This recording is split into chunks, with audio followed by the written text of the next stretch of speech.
வணக்கம் நண்பர்களே, வாழ்க்கை வளமுடன் நலமுடன். வெற்றி நிச்சயம், இது வேதம் சத்தியம். திருப்பதி திருமலைக்கு ஏன் செல்ல வேண்டும்? இந்தியாவில் சந்திரன் தாக்கம் அதிக அளவில் உள்ள இடம் திருப்பதியாகும். சந்திரன் சக்தி மிகுந்த கோயில் என்பதால் மனம் நிம்மதி உண்டாகிறது. திருமலை தரிசனம் மனதுக்கு இனிமையான ஒரு அனுபவம். ஸ்ரீ ராமானுஜர் யந்திர சக்கரங்கள் பதித்துள்ளார். அவற்றில் சக்தி கடல் அளவு என்பர். கந்த புராணத்திலும் இந்த ஸ்தலம் பற்றி சொல்லும்போது பாபநாசம் தீர்த்தம் பாவங்களை போக்கும், செய்வினை தோஷம் வறுமை போக்கும் மற்றும் சந்ததி விருத்தி உண்டாகும். பிரபஞ்ச சக்தி ஆற்றல் இங்கு சூட்சமமாக இயங்குவதால் நமது மூளை பல மடங்கு வேகத்துடன் செயல்படுகிறது.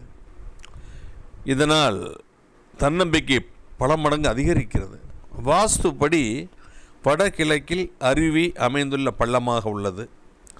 தெற்கே உயரமான மலைகள் உள்ளன. வடக்கு தாழ்ந்து தெற்கு உயர்ந்தால் அந்த இடம் மிகவும் பிரபலமடையும். மக்கள் கூட்டம் அலைமோதும், செல்வம் மலை போல குவியும். உலகிலேயே சந்திரனை முதலில் பார்ப்பவர்கள் ஜப்பானியர்கள்தான். சந்திரன் கதிர்கள் அதிக அளவில் ஈர்த்துக்கொள்வதால் தான் அவர்கள் அறிவாற்றல், நுண்ணறிவு, பொருளாதார வளர்ச்சியுடன் உள்ளார்கள். அதுபோல இந்தியாவில் சந்திரன் தாக்கம் அதிக அளவில் உள்ள இடம் திருப்பதியாகும். சந்திரன் சக்தி மிகுந்த கோயில் என்பதால் மனம் நிம்மதி உண்டாகிறது. மூலிகைகள் அதிகம் இருப்பதால் ஆரோக்கியம் உண்டாகிறது. மகான்கள் நிறைந்த பூமி என்பதால் அருளாசியம் நிறைந்து காணப்படுகிறது. வாஸ்துப்படி மிக பலமாக இருப்பதால் திருக்கோயில் மிக அதிக சக்தியுடன் உள்ளது. இந்தியாவில் அதிக செல்வம் உள்ள கோயில் இதுதான். கலி காலத்திலும் பெருமாள் பக்தர்களுக்கு உதவி செய்வதை பலர் பக்தியுடன் சொல்கின்றனர். குலதெய்வம் இல்லாதவர்கள் திருப்பதி பெருமாளை தன் குலதெய்வமாக வணங்குகிறார்கள். நடந்து நாம் மலையேறினால் அக்குப்பஞ்சர் சிகிச்சையாக உடல் ஆரோக்கியத்திற்கு உதவுகிறது. நிமிர்ந்து மலையேறுவதால் நமது உடலில் உள்ள மூலாதார சக்கங்கள் நன்கு சுழல்கின்றன.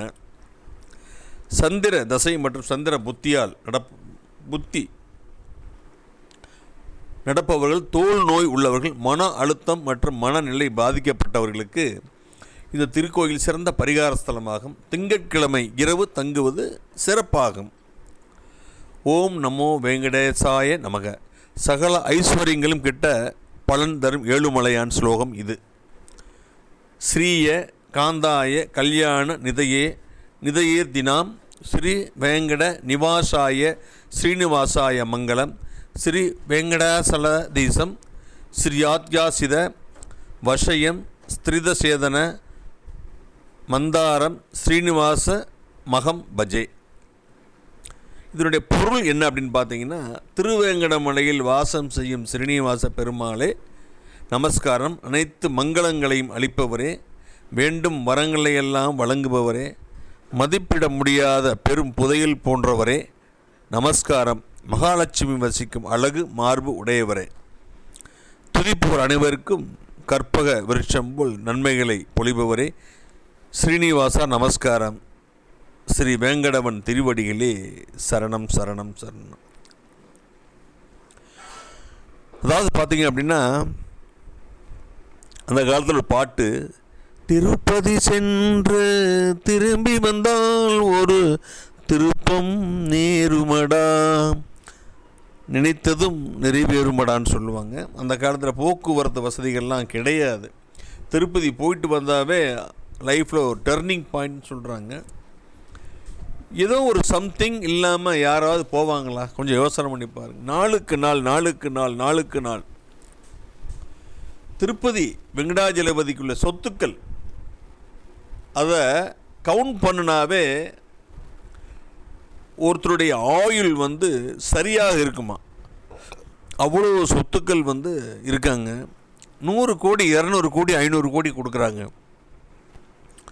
எப்படிங்க கொடுப்பாங்க? ஒரு 5000 கோடி வந்தால் தான் ஒரு 500 கோடி கொடுக்க முடியும். அந்த அளவுக்கு அந்த இடம் ஒரு சக்தி வாய்ந்த இடம். சரிங்களா? எல்லாரும் திருப்பதி அடிக்கடி போயிட்டு வாங்க.